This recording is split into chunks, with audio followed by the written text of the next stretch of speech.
말씀이 어렵죠. 부담으로 막 다가오죠.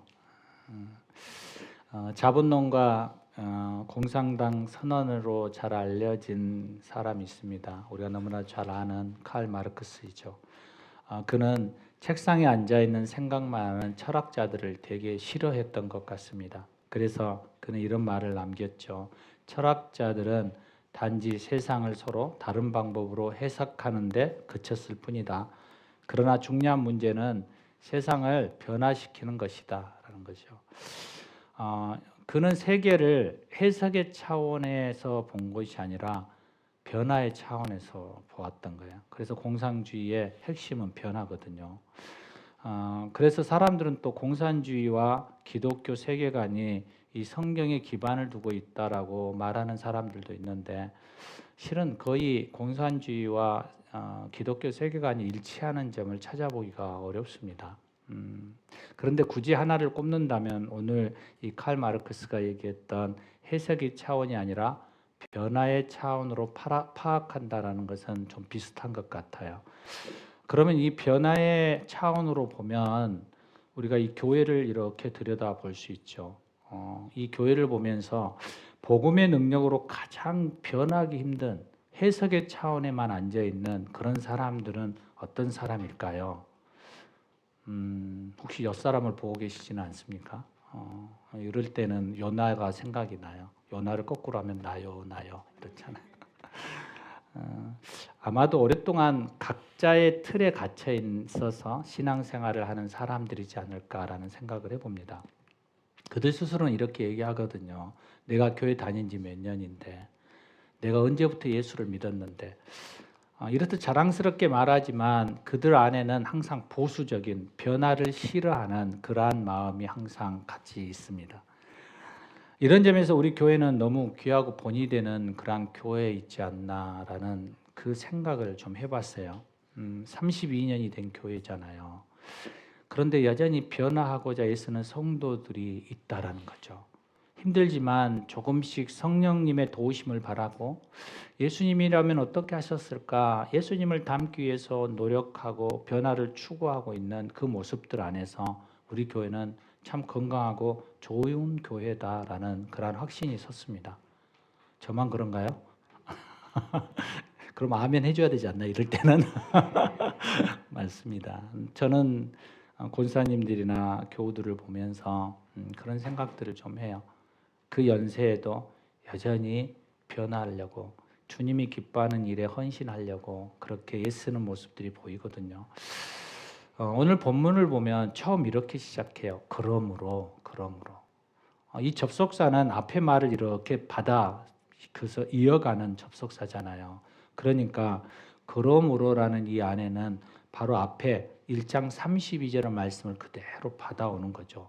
32절 말씀이 이거예요. 그들이 이같이 죄를 행하는 자는 사형에 해당한다고 하나님께서 정하심을 알고, 그들의 죄를 행하는 것을 사형이라고 그들이 알고 있다는 거예요. 그러므로 이렇게 시작하는 거예요. 그러니까 이렇게 연결해 보면 되죠. 그러므로 너희가 하나님께서 모든 사람이 죽음에 해당하는 죄를 범한 죄인으로 말씀하니 다른 변명이나 다른 말을 하지 말아야 한다라는 얘기죠. 이게 딱 끊어지는 거죠. 그리고 그 다음에 나오는 말씀을 보면 1장에서 이방인의 불경건과 불의의 죄와는 다른 또 하나의 불의에 속한 죄가 나오기 시작하거든요. 그게 1절 이하의 내용을 보면 이런 거예요. 하나님이 죄인이라고 말하는데 그것을 불만을 품고 있는 사람이에요. 어떤 사람일까요? 하나님을 아는 사람이죠. 그러니까 하나님이 너희들 죄인이야 라고 말하는데, 아니요, 난 죄인 아닌데요? 하나님 뭔가 착각하신 것 같아요 라고 말하고 있는 사람들이에요. 하나님께서 세상 사람들을 정죄한다고 해도 이 사람들은 뭐라고 얘기하면 나는 아니지 라고 생각하는 거예요. 자칭 의인인 거죠, 의인. 그래서 그들은 의인이기 때문에 자랑할 것이 차고 넘쳐요. 그래서 자기 안에 이렇게 안주하죠. 그러니까 어떻게 해요? 변화를 싫어하는 사람. 서론에서 말했던 마르크스가 말하고 있는 것처럼 해석의 차원에 머무르고 싶어하는 사람. 다른 사람을 계속 해석하고 싶어하는 사람, 나는 거기에 해당되지 않는 사람, 이런 생각이에요. 한번 생각해 보십시오. 사실 우리 주변에 보면 법 없이도 살겠다는 사람이 얼마나 많이 있습니까? 우리 교회도 있지 않을까요? 인간적인 눈으로 볼 때 참 선한 사람들이죠. 이런 사람들을 향해서 무조건 죄인이야 라고 말하면 이 사람들의 마음이 어떨까요? 좀 불편하지 않을까요? 종종 우리가 복음을 전할 때 당신은 죄인입니다 라고 말하면 이렇게 얼굴이 일그러지는 사람들이 생각보다 많지 않아요. 그래서 그 사람들을 보면 내가 말을 잘못했나? 이렇게 들어가면 안 되나? 라는 생각들을 하기도 하거든요. 어떤 어르신은 내가 무슨 죄인이야? 그래서 분노하면서 막 화내면서 그 자리를 일어나서 가버리는 그러한 경우들도 종종 있어요. 나름대로 어떤 얘기인가요? 언행이 선하고 비교적 양심적인 삶을 살았다라는 그런 긍지를 가지고 가는 사람들, 그러한 사람들이죠. 그런가 하면 이런 사람들도 있을 거예요. 동일하게 나는 선하다라는 생각 중에 다른 사람들에게 하는 그러한 죄에 대한 이야기들에 별로 놀라지 않아요. 죄 이야기는 어떤 게 나하고는 아무 상관이 없는 다른 사람들의 이야기로 들리기 때문에 그렇죠. 예를 들면 사람들이 오늘 로마서 1장을 쭉 읽었잖아요. 우리가 지난주부터. 그런데 하나님의 진노와 형벌에 대해서 우리가 묵상을 한단 말이에요. 그런데도 어떤 사람은 그 묵상을 하면서 죄의 목록을 하나하나 읽으면서도 전혀 눈 하나 깜짝하지 않아요. 하나님의 심판과 지옥의 형벌에 들었음에도 불구하고 스스로 어떻다는 거예요? 나는 해당 사항이 없어. 나는 의인이니까 라고 생각하는 거예요. 그러니까 그런 사람들은 전혀 두려움이나 죄로부터 돌이킴에 대한 회개가 별로 없어요. 제목에 해당하지 않는 그런 사람이라고 생각하기 때문이죠. 하나님의 심판의 말씀은 죄인들을 향한 말씀이지 나를 향한 말씀은 아니라고 생각하는 거예요. 그러니까 그들의 신앙생활 안에는 항상 열심히 있고 다른 사람을 비교하기는 하지만 통회하거나 돌이키는 회개는 그렇게 많이 일어나지 않는 거죠. 또 어떤 사람들은 교회와 하나님 앞에 당당하게 서 있는 사람들도 있죠. 내가 예배 드려주는 것이 어딘데, 내가 헌금하는 것만으로도 감사해야지, 내가 어떤 사람인데 이렇게 봉사하는 것에 대해서 만족하고 영광으로 생각해야지, 막 이런 교만함으로 이 값없이 주어진 선물과 같은 이 사제의 은총과 구원의 기쁨을 전혀 경험하지 못하는 그런 신앙생활을 하기도 해요. 사랑하는 여러분, 오늘 본문은 이렇게 남보다 나는 선하다라는 이러한 의인의식으로 사로잡혀 있는 사람들에 대한 이야기예요. 그 사람들의 특징을 이렇게 이야기하는데 그 첫 번째가 뭐냐면 그 의인의식을 가지고 있는 사람들은 남을 판단하는 사람의 자리에 서 있대요. 1절에 보니까 그러므로 남을 판단하는 사람아, 누구든지 내가 핑계하지 못할 것은 남을 판단하는 것으로 내가 너를 정죄함이니 판단하는 내가 같은 일을 행함이니라. 의인의식에 사로잡힌 사람은 자기 자신의 허물에 대해서는 관대하는 거거든요. 관대. 그럴 수 있지 뭐. 그럴 수 있지. 그런데 남의 허물에 대해서는 예민하고 크게 보는 경향이 있는 거예요. 자기 허물은 보지 않고 남의 허물만 이렇게 보이는 거죠. 예수님도 이런 말씀하시잖아요. 형제 속에, 눈 속에 있는 티끌은 잘 보면서 내 눈 속에 있는 이 대들보 같은 이 들보는 왜 보지 못하느냐, 이 교만한 사람아 라고 표현하시잖아요. 왜 사람들은 이렇게 은근히 남을 비판하게 될까요? 여러분들은 어떠나요? 그런 사람들의 대표적인 부분들을 보면 자기가 그 사람들보다 선하다라는 것을 과시하고 싶어 해요. 상대방을 비판함으로 인하여서 나는 더 어려운 것 같다라는 것을 그 사람들에게 보여 드러내고 싶은 거죠. 그 사람과 비교해서 나는 좀 특별한 존재야, 특별한 데가 있어 라는 것을 계속 표시해서 차이점을 만들어내려고 하죠. 다른 말로 말하면 다른 사람과 같지 않는 그런 우월감을 드러내고 싶은 거죠. 성경의 유대사회에서 보면 이런 우월감을 드러내고 싶어하는 사람, 그 사람 중에 바리새인이 있어요. 도저히 따라갈 수 없는 사람이죠. 그들의 눈에는 예수님도 옳은 사람이 아니에요. 그들은 판단의 대상이 되었지. 창녀와 제리들은 자기 주변에 있는 사람들의 비난의 대상, 비판의 대상이었어요. 그들에게는 모든 것이 다 싸잡아서 비난하는 일에 익숙해져 있어요. 그러니까 그들의 기도를 들어보면 너무 잘 알 수 있죠. 누가복음 18장 11절이죠. 바리새인들이 서서 따로 기도하여 하려되. 그러니까 우리처럼 예배당에 와서 성전에 와서 하나님 앞에 기도하는 거예요. 모든 사람들이 보는 이 광장에 나와서 하나님 앞에 기도하는 거예요. 뭐라고 기도하냐면 하나님이요, 나는 다른 사람들과 곧 토색, 불의, 간음하는 자들과 같지 않습니다. 또 저 옆에 있는 세리와도 같지 않음을 감사합니다. 그의 기도의 제목이 뭐예요? 다 비교예요. 판단하는 거예요. 그래서 바리새인들은 하나님의 아들이 직접 이 세상에 오셔서 이렇게 얘기하잖아요. 해치라 무덤아, 독사의 자식들아. 그런데 그들은 양심의 거리낌이 전혀 없어요. 그들이 적나라하게 예수님이 불경건과 불의한 죄를 지적해도 그들은 눈 하나 깜짝하지 않아요. 왜요? 나는 의인이니까. 나는 저 말의 대상이 아니니까. 그렇게 생각하는 거죠.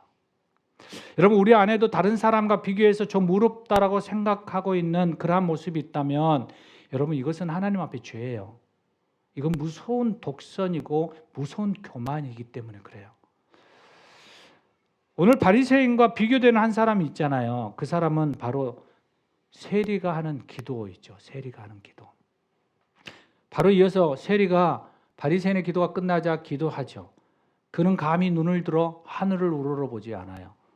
못하는 거죠. 왜냐하면 자신이 죄인임을 아니까요.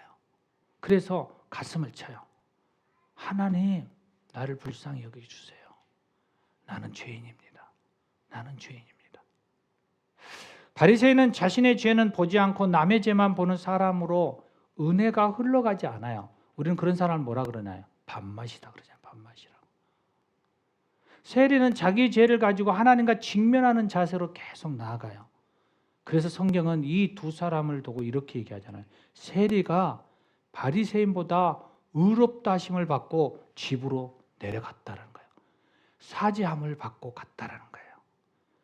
사람들로부터 매국노라고 손가락질 받는 그 세리가 하나님 앞에 더 의롭다라고 용서함을 받았다는 거예요.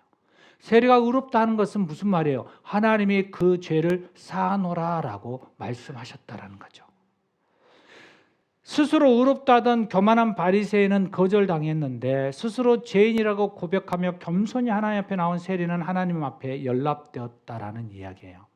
사랑하는 여러분, 오늘 말씀을 다시 한번 이 아버지의 하나님의 마음으로 묵상해 보시기를 원합니다. 성경은 판단하지 말라라는 그 이유를 남을 판단하는 것으로 너도 판단을 받았다라는 거예요. 누구한테? 하나님 앞에서. 그래서 하나님의 심판 앞에 너희가 서 있다라고 얘기해요. 남을 판단하는 사람에게 똑같은 죄가 있다라고 얘기해요. 그래서 하나님은 너희는 동일범위야라는 거예요. 누가 보기에? 하나님이 보시기에. 여러분, 우리의 사람의 키를 보면 우리가 보면 제가 178이잖아요. 그러면 소명이가 176개, 2cm 차이가 눈에 들어오잖아요. 옆에 서면. 여러분 150의 사람하고 180의 사람이 이렇게 하면 눈에 확 들어오잖아요. 그런데 우리가 비행기를 타고 가든지 높은 빌딩에서 내려다보면 거기서 거기잖아요.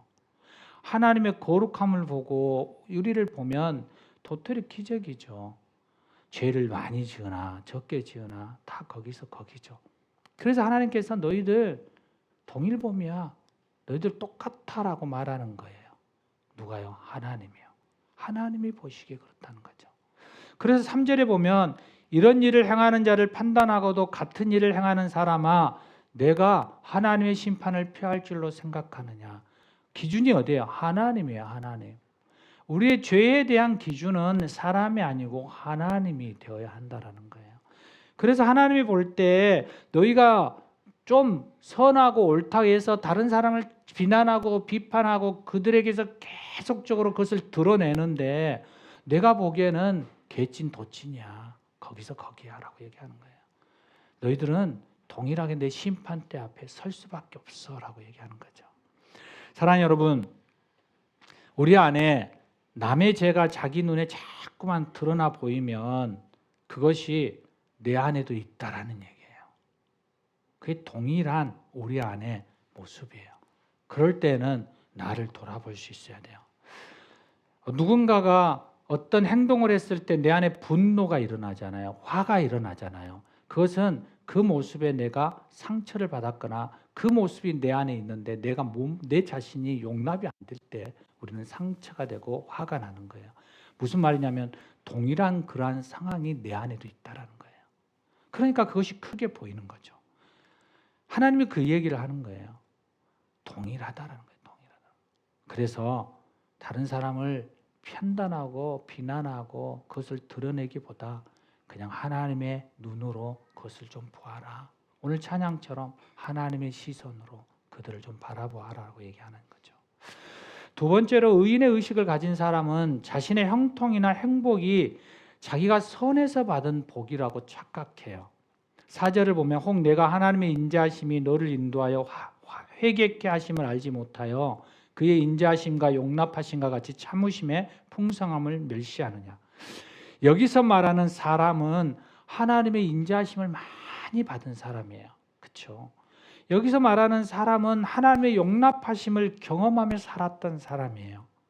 여기서 말하는 사람은 그가 잘못했음에도 하나님의 오래 참으심으로 용서받은 기억이 있는 사람이에요. 그래서 길이 참으신 그 하나님은 그 하나님이 그 죄를 보고 보복하지 않았다라는 것을 너무 잘 아는 사람들. 그런데 그 사람들이 점점 그것을 경험하면서 느끼는 게 뭐냐면 이제는 죄가 얼마나 무섭고 어려운 것인지를 점점 잊어버리기 시작해요. 생각해 보십시오. 다른 사람이 교통사고를 당해서 어려움을 당해도 나에게는 그런 일이 일어나지 않았단 말이에요. 어떤 사람은 작은 죄를 지어가지고 감옥에 들어갔는데 나는 더 큰 죄를 지었는데 법망에 걸리지 않아서 정말 나는 운이 좋은 사람 같이 느껴진단 말이에요. 다른 사람은 질병으로 고통 가운데 있는데 나는 아직도 건강해서 병원에 가본 적이 없어요. 자녀들은 다 잘되고 성공 가도를 달리고 있어요. 모든 것이 형통한 것처럼 보여요. 그러니까 어떤 생각이 돼요? 우리 안에 나는 꽤 괜찮은 사람이네. 사람이 왜 죄를 짓고 살면 저렇게 돼? 양심을 바르게 세야지. 집안이 잘 되려면 복을 받으려면 좀 바르게 살아야지. 막 이런 보이지 않는 나는 남보다 좀 선하다라는 그런 우월감이 막 내 안에 일어나는 거예요. 그래서 막 어깨가 막 한없이 올라가죠. 그런데 4절과 5절을 보면 하나님이 전혀 다른 이야기를 해요. 하나님의 인자하심이 너를 인도하여 회개케 하심을 알지 못하느냐는 거예요. 하나님께서 이 사람들에게 불행한 일이 생기지 않도록 지금까지 내버려 두신 이유가 있다라는 거예요. 그것은 바로 그 형통함에는 하나님의 오래 참으심이 있다라는 거예요. 그들이 회개의 자리로 나오기 위한 하나님의 오래 참으심이에요. 자기가 남보다 선해서 얻은 분복이 아니라는 거예요. 그러니까 하나님 앞에 겸손히 나와야 되는 거예요. 우리가 우리의 의로 우리의 삶의 열매로 그것을 받았다라고 하면 우리는 하나님 앞에 겸손히 나오지 못해요. 우리는 구원에서 그러다 보면 계속 퇴보해서 탈락될 수밖에 없어요. 마태복음 18장을 보면 우리가 잘 아는 1만 달란트의 빚진 자와 100데나리온을 빚진 사람의 이야기가 나오잖아요. 1만 달란트의 빚진 자가 어느 정도냐면 하루의 품삯을 우리가 10만 원으로 계산하면 6조예요. 6조. 그러니까 하루아침에 채권자가 와서 너 그 6조 돈 내놔 라고 했는데 내가 갚을 능력이 안 돼요 라고 하니까 그래?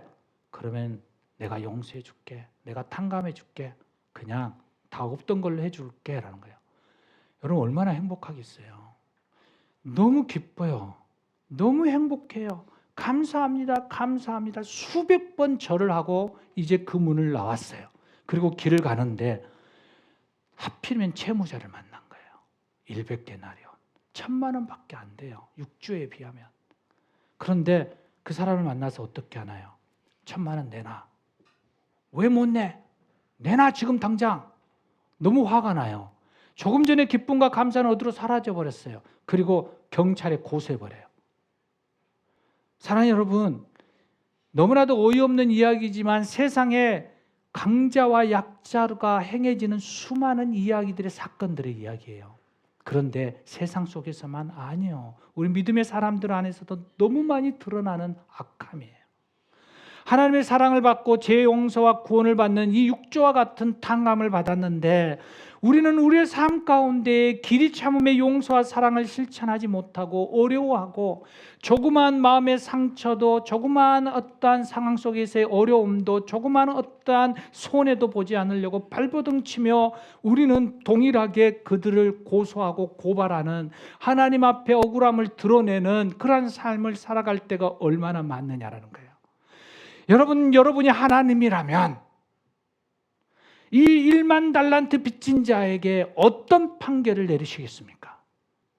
하나님의 은혜를 받았음에도 그 은혜를 잊어버리고 그 사랑과 용서함을 흘러보내지 못하는 이 삶을 바라보면서 하나님의 심판이 어떻게 일어날까요? 본문은 악과 선을 행하는 사람들에게 분명하게 심판을 말씀하고 있어요. 예수님이 심판주로 재림하실 때 양과 염소를 나누듯이 9절과 10절에 보면 악을 행하는 각 사람에겐 환난과 공고가 있으리니 선을 행하는 각 사람에게는 영광과 존귀와 평강이 있으리니 딱 결론을 내렸어요. 그리고 11절에 이렇게 말해요. 이는 하나님께서 외모로 사람을 취하지 아니하심이라.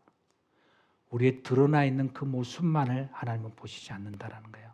사람의 마음 중심에서부터 그들의 마음을 살피고 그 가정을 돌아보고 그리고 심판하시겠다라고 얘기하시죠. 그리고 사도 바울은 하나님의 심판의 기준을 13절에 이렇게 결론을 내려요. 하나님 앞에서 율법을 듣는 자가 의인이 아니요 율법을 행하는 자가 의롭다 하심을 얻으니라. 우리가 하나님의 말씀을 듣고 우리가 여러 가지 바리새인처럼 치장을 하고 마치 거룩하고 마치 의인인 것처럼 포장하며 살아가고 있지만 그러나 우리 안에는 수많은 찌꺼기와 수많은 지저분한 것들이 어떤 상황 속에서 그렇게 뒤집어 놓으면 다 끌어올라서 너희는 그렇게 어리석은 죄인의 모습이야 라고 하나님이 말씀하시고 있는 거죠. 그럼에도 불구하고 너희가 내 말대로 살아가려고 발버둥치는 그 행함이 있을 때 나는 너를 의롭다라고 보겠다라는 거예요. 여러분이 의로워서 의롭다라고 보는 게 아니라 그 지저분한 죄악 가운데 살아감에도 불구하고 그럼에도 불구하고 주님의 말씀에 따라 살아보려고 발버둥치며 오늘도 내일도 그 일을 하나님 앞에 무릎 꿇으며 세리처럼 나아가는 그 모습을 보며 하나님이 이렇게 얘기하는 거예요. 의롭다 칭함을 받으리라. 사랑하는 여러분, 하나님의 사랑과 길이 참으심과 용납하심을 경험하기를 소망합니다.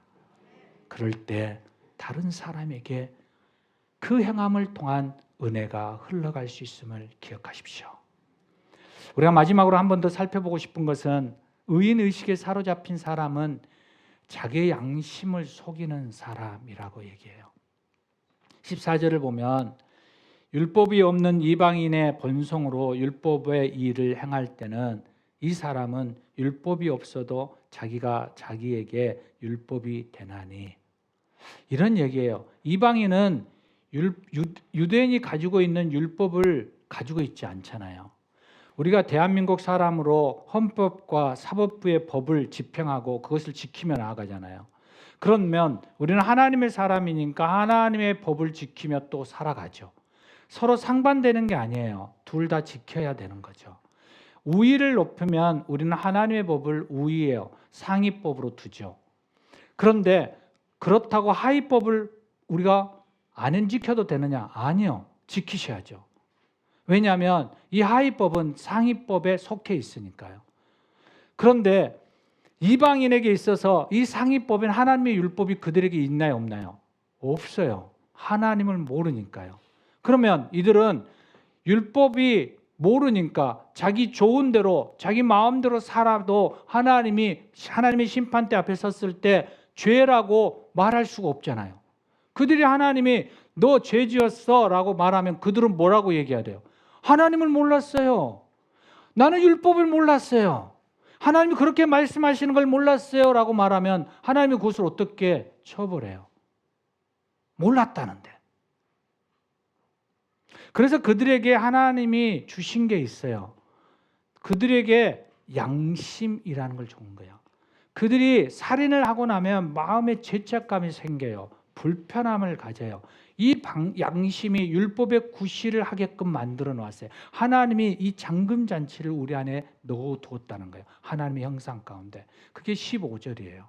이런 사람들, 바로 이방 사람들, 그들 율법을 모른다라고 말하는 그 사람들에게 양심이 증거가 되어 그 생각들이 서로 혹은 송사하며 변명하며 마음에 새긴 율법의 행위로 나타나니 뭐예요? 그들의 양심이 뭐가 된다는 거예요? 하나님의 심판의 기준이 된다는 거예요. 율법이 된다는 거예요.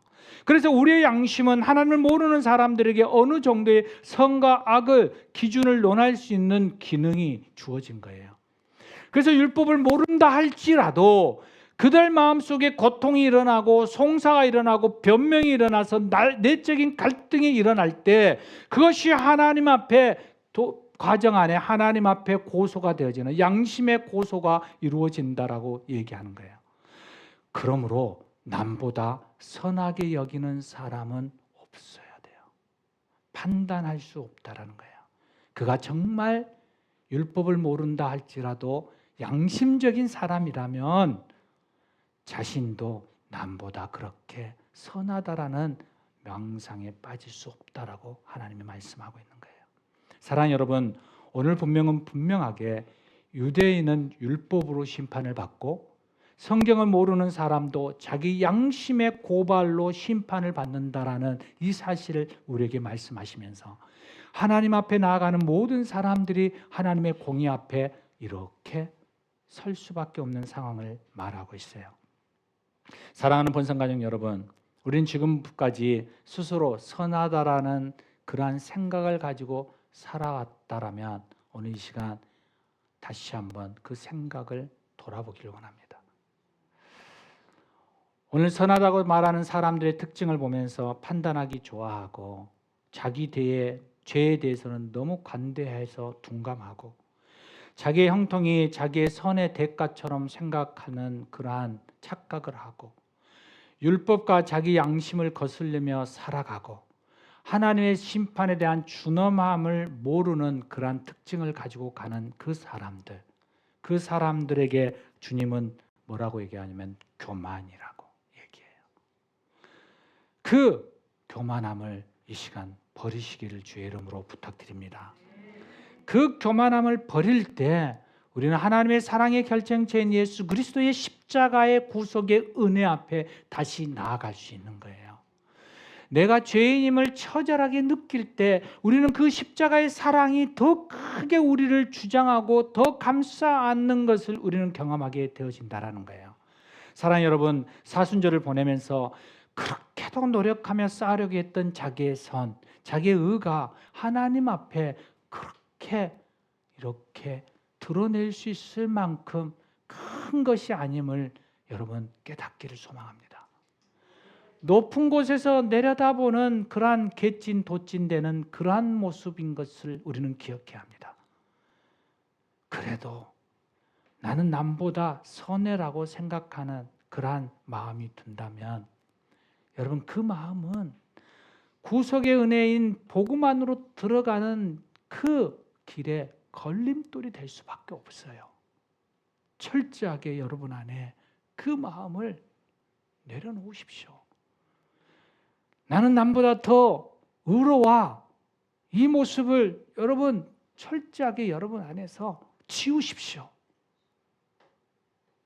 그래야만 그 사람과 함께 하나님의 나라를 향하여 갈 수 있습니다.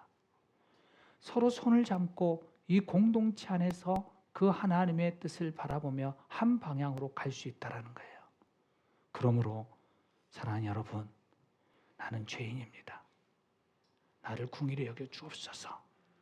이 고백이 우리 안에 날마다 매 순간마다 고백되어져서 예수 그리스도의 십자가의 은혜의 선물 앞에 겸손히 나아가 그 하나님의 심판대 앞에 내가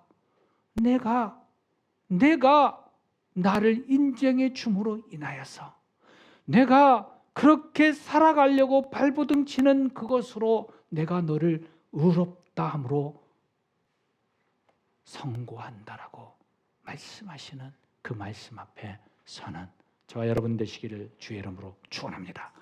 우리 함께 기도하시겠습니다. 오늘 이 시간 우리가 함께 하나님 앞에 기도하며 나아가고 싶습니다. 주님, 이 시간 나의 의에 그러한 생각이 있었다면 용서해 주십시오. 내가 남보다 더 우월함 가운데 나를 더 드러내고 비난하고 판단하고 사람들을 멸시했다면 주님 용서하여 주십시오. 이 시간 하나님 앞에 겸손하게 십자가 앞에 서는 그러한 삶을 살아내게 해 주시옵소서. 오늘 이 마음을 가지고 오늘 말씀을 생각하시면서 함께 기도하시겠습니다. 오 주님, 그렇습니다. 주님 앞에 고백하며 나아갑니다. 주님, 나를 불쌍히 여겨주시고 나를 긍휼히 여겨주시옵소서. 주님 앞에 간 사람으로 나아갈 수 있는 은혜를 더하여 주시옵소서. 하나님, 그렇습니다. 우리 안에 의인의 사고를 쥐어버립니다. 그리스도의 십자가 앞에 내어놓습니다. 주님의 보혈로 덮어버립니다. 이제 구속의 은총 가운데 서서 모든 사람과 하나님의 그 사랑과 오래 참으심과 그 길이 참으심 앞에 함께 더불어 같이 나아가는 그러한 선한 믿음의 사람들이 되게 하여 주시옵소서. 우리 주 예수 그리스도 이름으로 기도합니다. 아멘, 아멘. 우리 다